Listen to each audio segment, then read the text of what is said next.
గత 14 ఏళ్లుగా Telangana union of working జర్నలిస్టుల సంఘం ఎన్నో సేవలు అందించిందని తెలంగాణ DUWJ H143 రాష్ట్ర అధ్యక్షులు మాజీ మీడియా అకాడమీ చైర్మన్ అల్లం నారాయణ పేర్కొన్నారు. ఆదివారం వేములవాడ పట్టణంలోని ఓ ఫంక్షన్ హాల్లో DUWJ మహాసభలో వారు పాల్గొన్నారు. ఈ కార్యక్రమానికి ముఖ్య అతిథులుగా స్థానిక ఎమ్మెల్యే శ్రీనివాస్తో పాటు విశిష్ట అతిథులుగా DUWJ రాష్ట్ర అధ్యక్షులు అల్లం నారాయణ, రాష్ట్ర ప్రధాన కార్యదర్శి మారుతి సాగర్లు హాజరయ్యారు.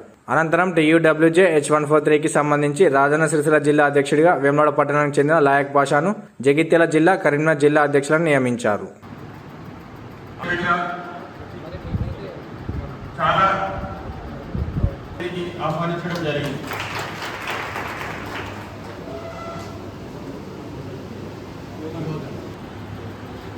అదేవిధంగా కరీంనగర్ జిల్లాకు సంబంధించినటువంటి వేణు గారిని వేదిక మీదకి ఆహ్వానిస్తున్నాం.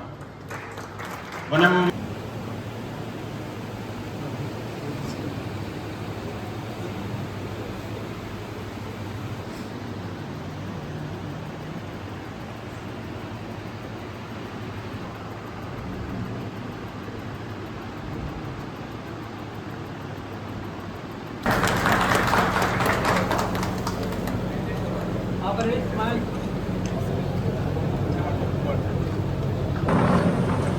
అన్న ఇది చూడరు ఒకసారి.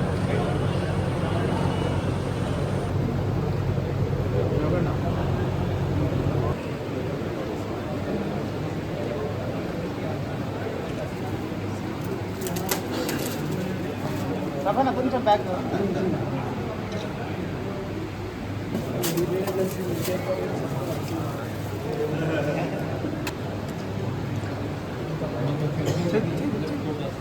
కొంచెం ఎంత జరగండి.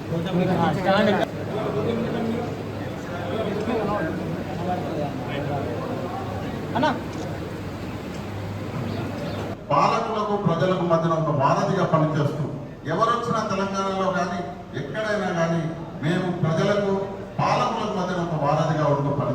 Telangana union of working journalist సంస్థ అక్కడే వంట వార్పు కార్యక్రమాన్ని నిర్వహించడమే కాదు, అక్కడ ఉండేటటువంటి 175 మంది ఉద్యోగస్తులకు ఆ యొక్క ఛానల్ ఆస్తులను మనం లేబర్ కోర్టు ద్వారా సీజ్ చేయించి 300 కోట్ల రూపాయలు ఇప్పించినటువంటి చరిత్ర కూడా Telangana union of working journalist.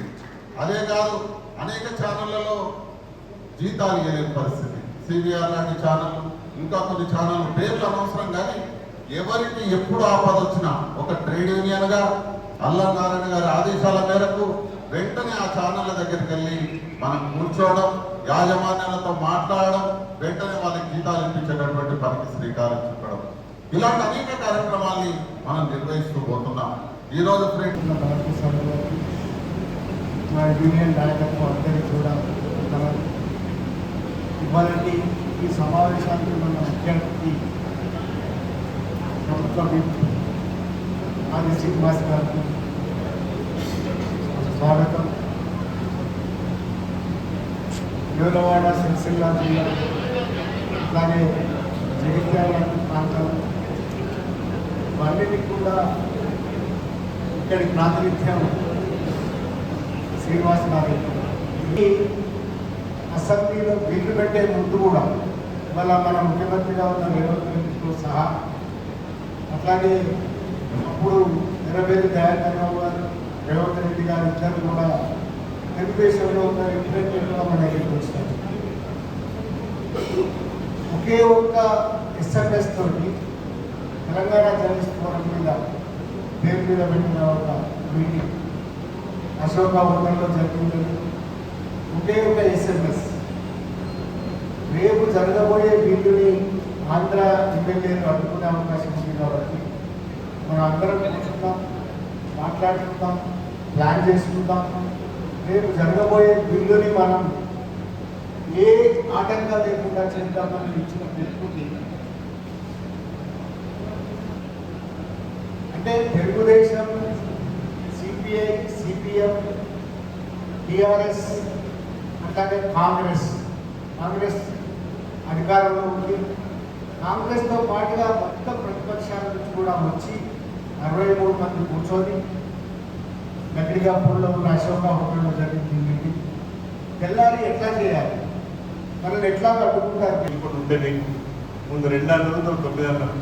ఈ రోజు దుబాయ్ ఉండాల్సిన వాడు కానీ 9వ తేదీకి సమయం ఇచ్చినాం కాబట్టి వేములవాడ శ్రీ రాధాస్వామికి సంబంధించిన కళ్యాణ మహోత్సవం మొన్న 7 నాడు జరిపితే మళ్ళీ ఈ సమావేశం కోసం నిన్న రోజు కూడా మా దగ్గర మిత్రుడి సంబంధించిన వివాహం ఉంది కాబట్టి రావాలని చెప్పి ప్రత్యేకంగా బయలుదేరి రావాలని చెప్పి అక్కడ పోయి కార్యక్రమం ఒకసారి వస్తామని చెప్పని వేసుకొని సమయం మాటించినాం కాబట్టి కార్యక్రమంలో పాల్గొనని చెప్పని రావడం జరిగింది.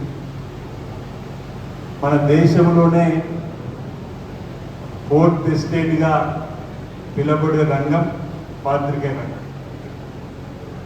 ఈ ఎలక్ట్రానిక్ మీడియా, ప్రింట్ మీడియాకి సంబంధించినటువంటి రంగంలో ఉన్నటువంటి వారి యొక్క సేవలు ఆనాటి స్వాతంత్ర ఉద్యమంలో కానీ ఈనాడు తెలంగాణ ఉద్యమంలో కానీ ఇప్పుడు తెలంగాణలో ఒక మాట ఒక చిన్న మెసేజ్తో ఏ విధంగా మన పాత్ర ఉంది అనుకుంటే సహకారం కూడా అందించాలి. ఎందుకంటే ఆ ఇన్స్టిట్యూట్ కాపాడుకోవాల్సినటువంటి బాధ్యత అందరిపైన ఉంది. అది ఈ ప్రాంతానికి ఒక తలమానికంగా ఈరోజు మన ప్రాంతానికి ఉన్నటువంటి దేవాలయానికి మరింత ముందుకు తీసుకొని పోవడంలోనూ మహాశివరాత్రి ఉత్సవాలు కూడా ఘనంగా జరపడంలో కూడా మేము సహకార పాత్రను అందివ్వాలని చెప్పి వేదిక ద్వారా కూడా కోరుతూ మరోసారి ఈ కార్యక్రమం ఇక్కడ ఏర్పాటు చేయడానికి ముందుకు వచ్చినటువంటి మిత్రులు రఫీ కానీ, నాయక్ కానీ, జితేందర్ కానీ మీ మిత్ర బృందానికి కూడా మేము ప్రత్యేక అభినందన అందిస్తూ భవిష్యత్తులో కూడా ఇలాంటి కార్యక్రమాలు ఏవి పెద్ద ఎత్తున ఈ ప్రాంతంలో చేయడానికి ముందుకు వచ్చిన నా వంతు సహకారం ఇప్పట్లాగానే ఎప్పుడు మీ పద్ధతి పదవులు ఉన్నా లేకుండా ఒకే తీరు ఉన్నా పదవులు లేనప్పుడు కూడా నా వంతు సహకారం కావాలని అనేక సందర్భాలు కూడా అనేక మంది మిత్రులకు అందించే కార్యక్రమాలు ఇక్కడ ఒక కుటుంబంగా ఉన్నాం కాబట్టి రాజకీయాల్లో ప్రెస్ను పొలిటికల్ విడదీసి చూసే సందర్భం లేదు. పార్టికల్ మీటింగ్ పెట్టినా పొలిటికల్ మీటింగ్ రావాల్సిందే, పొలిటికల్ మీటింగ్ పెట్టినా పార్టికల్ రావాల్సిందే.